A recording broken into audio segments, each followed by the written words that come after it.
All right, welcome to another module of our cardiac rehab education program.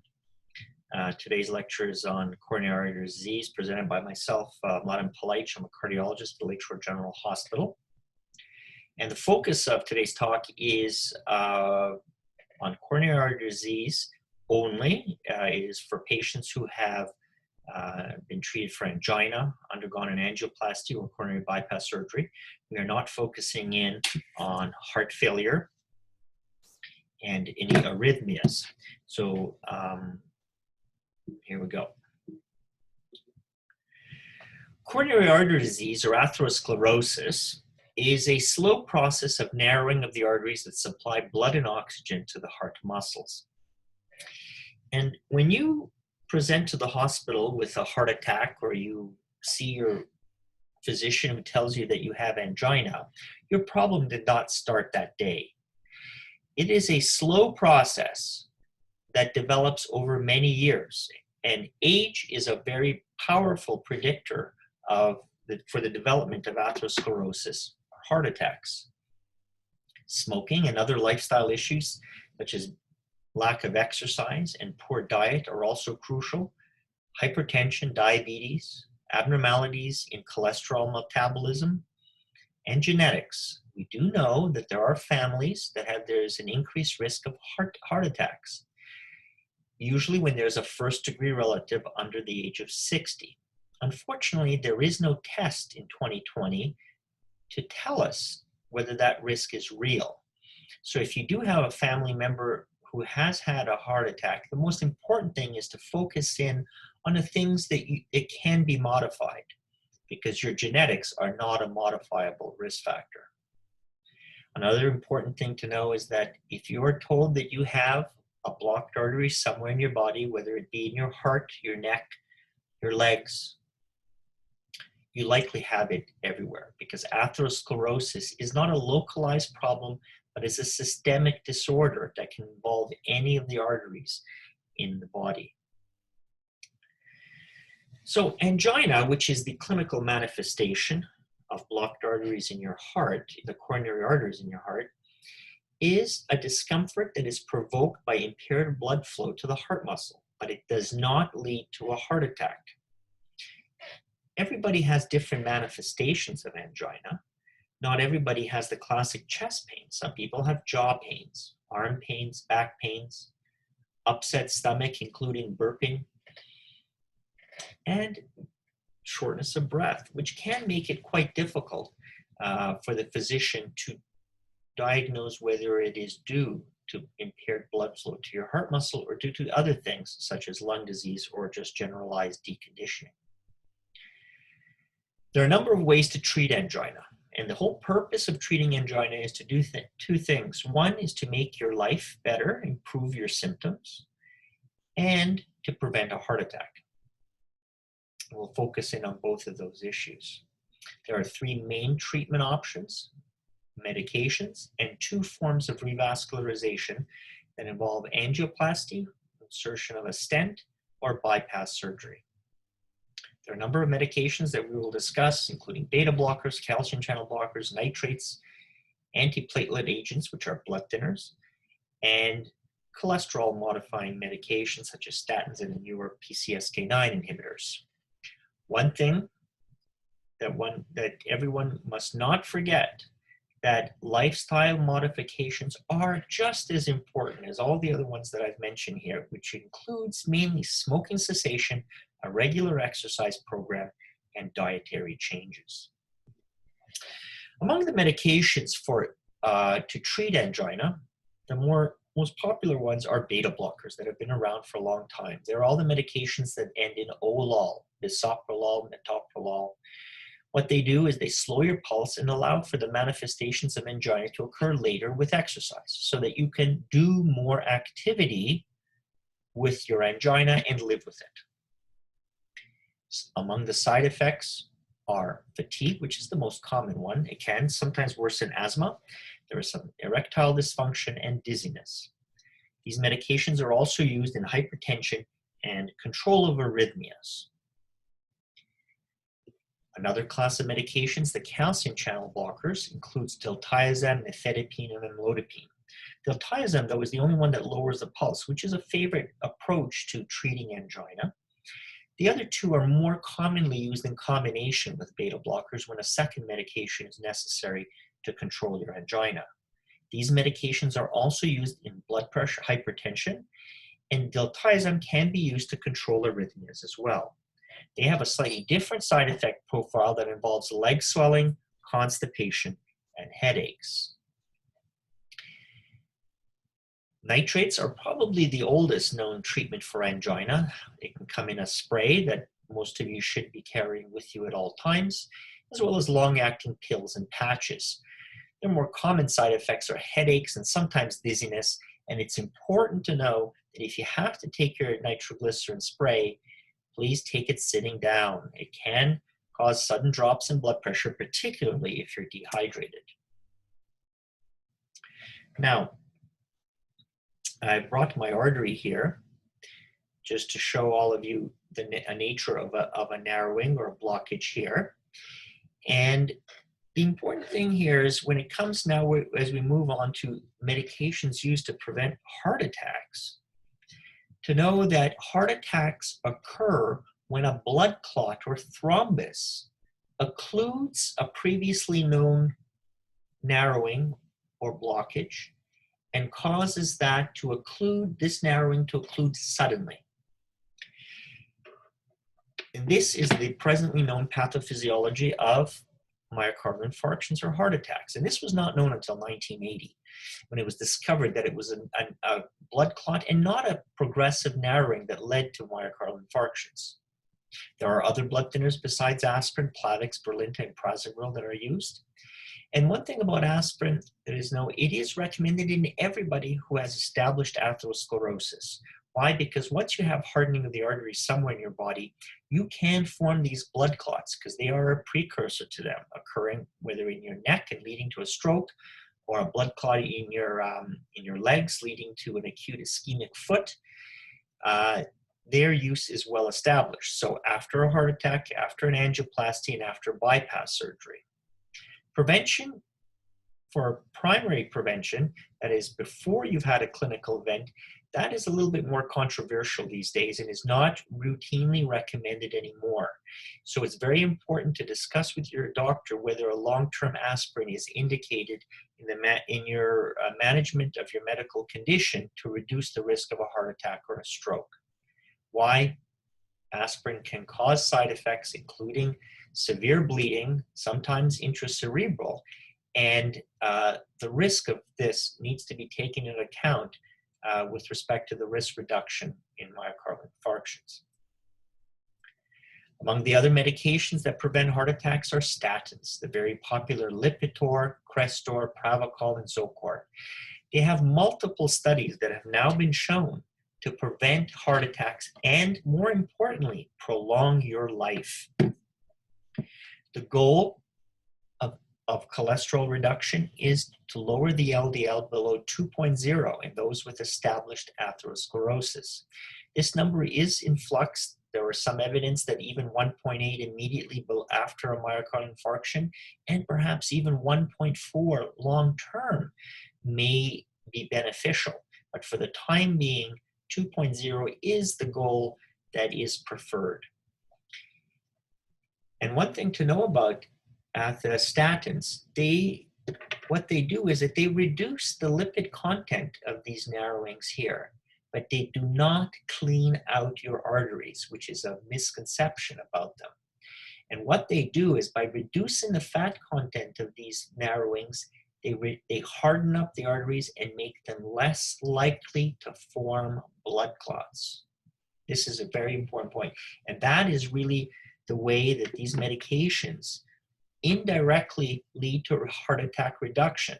While they do lower your cholesterol and do lower the cholesterol content of the plaques, they do not clean you out, but most importantly, they prevent the thrombus or blood clot from causing the heart attack.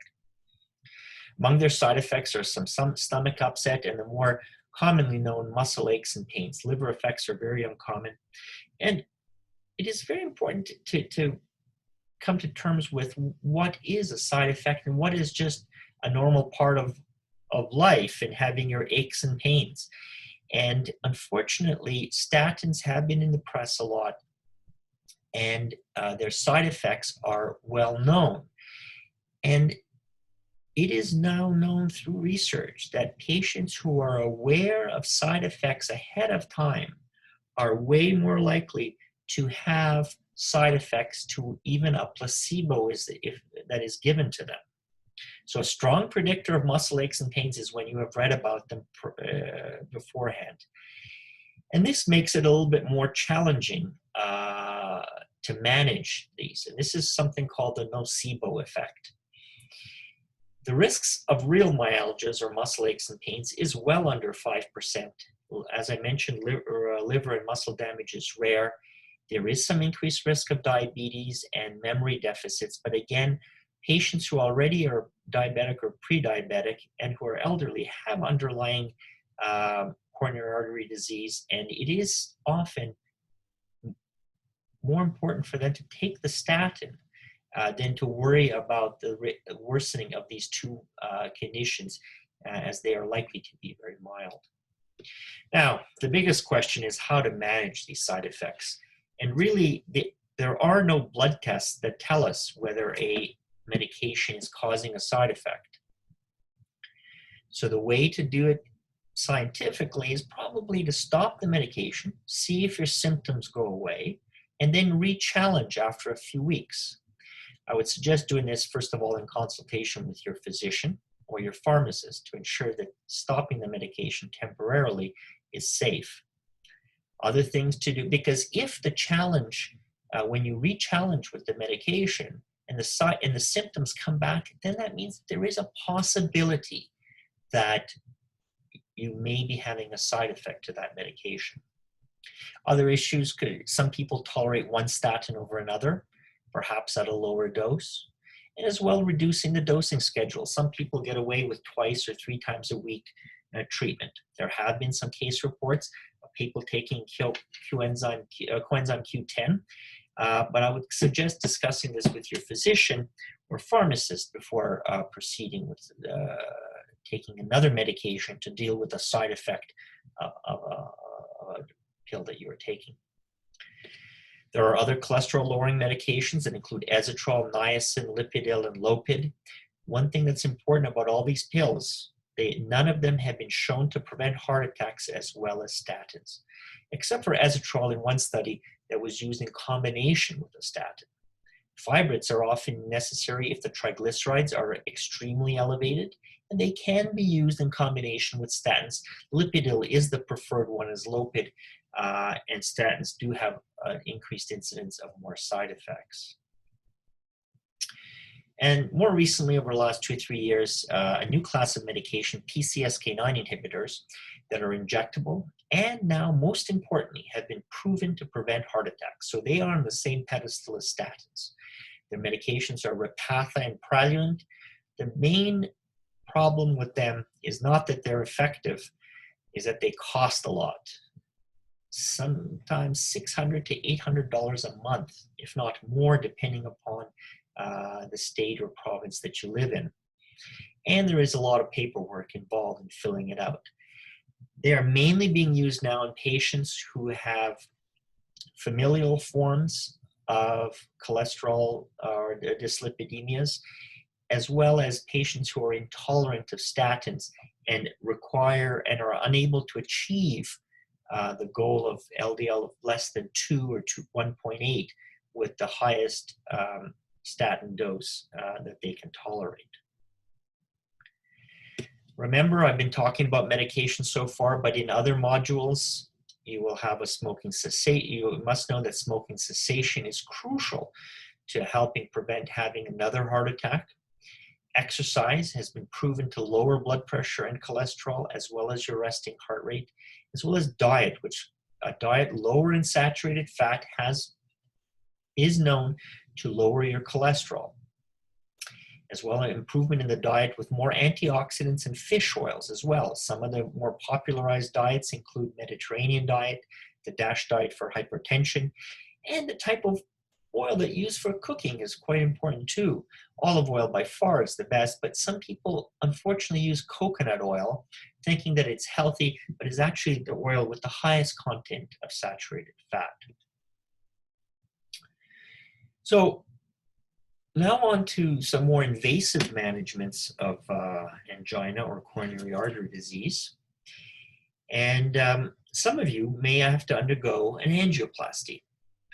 And this involves a coronary angiogram that involves passing a small catheter into the coronary arteries and then injecting a dye and getting a picture of the narrowing and its location. Now, not everybody who has angina needs an angiogram. Angiograms are definitely indicated in patients who have failed medical therapy for angina, meaning the angina continues to bother them during their usual daily routines. Also, some patients may have some high-risk features based upon their stress test or nuclear scan that warrants an immediate angiogram instead of a trial of medical therapy. Almost everyone these days who suffers a myocardial infarction undergoes an angiogram, though some people do not based upon their risk factor profile, because there are risks with these procedures. There is vascular damage, particularly through a femoral approach. There are allergic reactions, and there is a potential for worsening kidney function. So patients who are near dialysis, one must be much more hesitant to recommend an angiogram in these situations, as it might tip patients over into dialysis. There's as well a risk of strokes, particularly as you get older. One thing that's important about angioplasty, it is the treatment of a localized lesion, okay? When they go inside to take a picture, they do not clean you out. And also another thing that's important to know is that not all blockages are dilatable with stents. So there are some technical aspects that the angiographer needs to determine whether a stent insertion is possible or not. The more blockages that exist, the more likely that you might need coronary bypass surgery, particularly if you're diabetic. So the location, the severity, and the underlying heart strength, which is a term that you may have heard, the ejection fraction, are all factors that your cardiologist takes into account to decide whether it is better for you to undergo stent insertion through an angioplasty or be subjected to open heart surgery and coronary bypass. While medical therapy is very good at improving the functional capacity and in preventing heart attacks, angioplasty and bypass surgery are necessary. And in general, the younger you are and the more active you are, the less likely that medications alone are going to be effective in improving the quality of life. So the older you are and the more sedentary, meaning if you walk with a cane or if you walk with a walker, you are more likely to benefit with just medications alone. It is also very important to take into account concurrent illnesses, particularly the status of your kidneys, because angiograms and the dye that is infused can lead to kidney failure. There are some also concurrent illnesses as well that preclude undergoing a coronary angiogram. And so, but these are all the factors that your physician takes into account when recommending one. And of course, the severity of the underlying cardiac disease and whether that risk is warranted. One thing that's very important to know about angioplasties is that there is no evidence that undergoing an angioplasty for stable angina, that means no blood clots, that it prolongs your life compared to medical therapy. As well, it does not prevent heart attacks. The use of aspirin and blood thinners and statins are the most effective way, as well as, of course, smoking cessation and dietary interventions, to prevent myocardial infarctions. But angioplasty is very effective in improving the symptoms of angina and improving the quality of life, particularly when medications have failed. And so that is really the ultimate need to undergo a stent implantation. Now, immediately post myocardial infarction, that means while you were in the hospital, there is evidence that undergoing an angioplasty and dilating the infarct-related artery, or the artery that caused your heart attack, that it does reduce the chance of a second heart attack, and more importantly, gets you back to work and improves your functional capacity. So angioplasties are often recommended during the index hospitalization. So I have a few things here just to show you what an angiogram is. I'll get it playing here. So as you see, the catheter there and the dye is injected, and all the arteries can be visualized. Now that was the left coronary system, and this is the right, and I'd like you to pay attention right around here. I'll play it one more time. Right in here is that where the narrowing is. You saw the pinching of the lumen here, which is nice and big, but up here you'll see it narrowed, and that is how a stenosis is characterized. So there we go, one more time. Here we go, there it is, a nice pretty look. That's a severe looking stenosis, probably over 80%.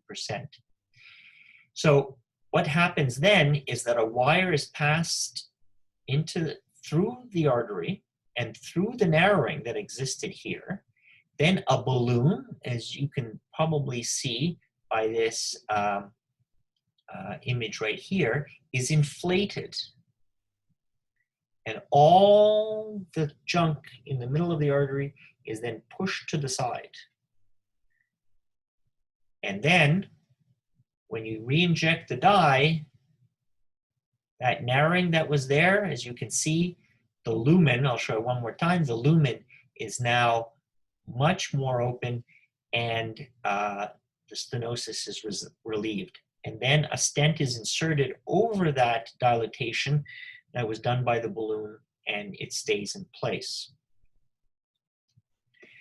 The types of stents that exist there are two types: bare metal or drug-eluting. And drug-eluting is now pretty much used 90% of the time because they have been shown to be more effective in reducing the need for a second procedure.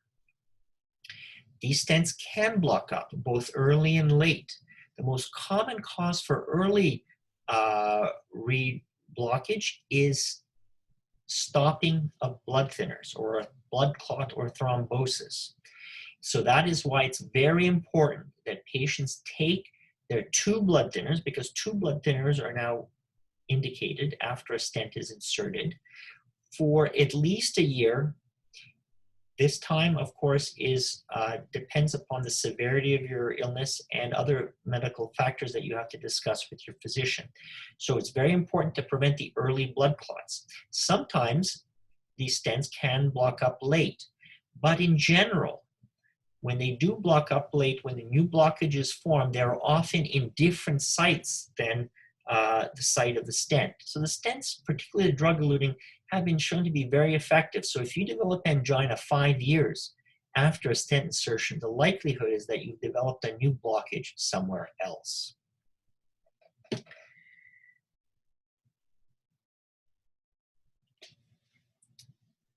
We talked about myocardial infarctions, and basically I had mentioned already that it is when a narrowing is blocked up with a blood clot that develops acutely.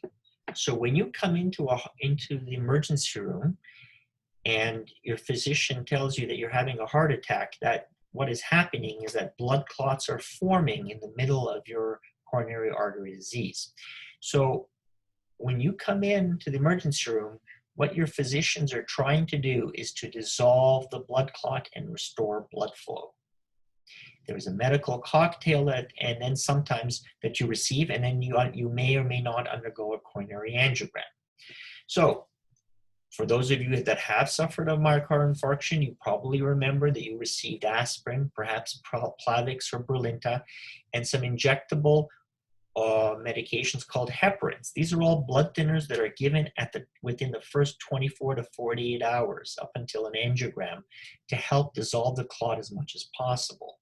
These medications, there are other medications such as the beta blockers that I had already mentioned that are used to reduce oxygen demand and reduce the chance of life-threatening arrhythmias by keeping your pulse low. Whether you undergo an angiogram right away or later depends upon the nature of the findings on your ECG. You may or may not have heard the term STEMI or NSTEMI. A STEMI or STEMI means that an angiogram is urgently necessary. And if you can be sent to a hospital with that has coronary angiogram capabilities, you should be sent immediately to have the procedure done within 90 to 120 minutes of your presentation. The majority of heart attacks are NSTEMIs, where patients are treated with their blood thinners, with the beta blockers, and then have an elective procedure in the next 24 to 48 hours. And one thing to remember, an angiogram after a heart attack is not necessary for everybody. Your physician should assess the risk because based upon your kidney function and your overall frailty or functional capacity, you may do just as well with medications. The biggest fear of every physician is to send a patient for an angiogram and they come back and require dialysis for life. After your heart attack, you will need to take a blood thinner, often at least 2 for around a year. Remember, these numbers vary depending upon whether the location and the need to take 2 blood thinners longer than normal. But at least aspirin, Plavix, Brilinta, and Prasugrel, usually you leave with 2 of them. You also go with the beta blocker and sometimes ACE inhibitors, particularly if you have concurrent hypertension, because ACE inhibitors have been shown post-heart attack to reduce the risk of heart failure, particularly if the heart attack is large and your ejection fraction is reduced below 40%. Statins, nitroglycerin. Now, which of these medications do you need lifelong? This is an individualized assessment, and you have to discuss that with your treating physician. Often the minimum is an aspirin and a statin long-term, because those are the medications that will help modify the underlying atherosclerosis and reduce the chance of having a heart attack. One thing about medications, it's very important to tell your physician how you feel, okay? Because not every experience that you have or things that you experience are necessarily related to your heart. This is particularly a situation with chest pains. Some patients, once they have a heart attack, they feel that every chest pain they have is their angina. The best advice I could give you and your physician as well is that recurrent angina almost always feels the same as the chest discomfort at the time of the heart attack or the discomfort that the patient experienced while exerting themselves in the days prior to their heart attack. And that, if you feel that discomfort, that's when you should consider using your nitroglycerin. One thing that's very important about medications is that if you are told to stop them, it is best to consult with your physician first. This is particularly important with the blood thinners because when patients do have to take 2 blood thinners, say aspirin and Plavix, because they've had a heart attack and they have a stent, if those medications are stopped too early, blood clots can form and cause a heart attack at the time that you're off the medications. So there needs to be sufficient amount of time and then a discussion with the physicians which of the medications have to be stopped. Often, most procedures can be done on aspirin alone, which is often the minimum. But surgical procedures on 2 blood thinners do pose risks, and only if the risk is excessively high will a surgeon proceed to do surgery on 2 blood thinners. In general, it will be preferable to hold at least 1, if not 2. Remember, after your heart attack, it's not just the medications that you're taking.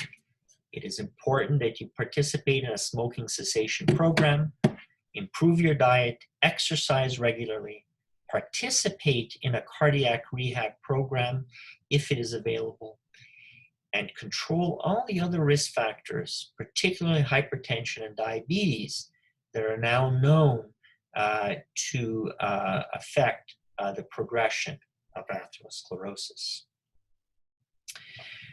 We'll finish up just on the last point of coronary bypass surgery. Not everybody can undergo an angiogram and have a stent put in. Some people do require surgery, and these are always individualized decisions. The most important is the number and severity of the blockages and the strength of your heart muscle, meaning your ejection fraction. If your ejection fraction is significantly reduced, say below 40%, and you have multiple blockages, it is often recommended to undergo coronary bypass surgery, and stents should not be put in. Why? Because surgery is ultimately the best form of revascularization long term. Now, of course, there's risk. And this is where the cardiologist and the cardiac surgeon have to individualize their decision making here. And there are some different type of scoring systems like the STS that take into account what the surgical risk is.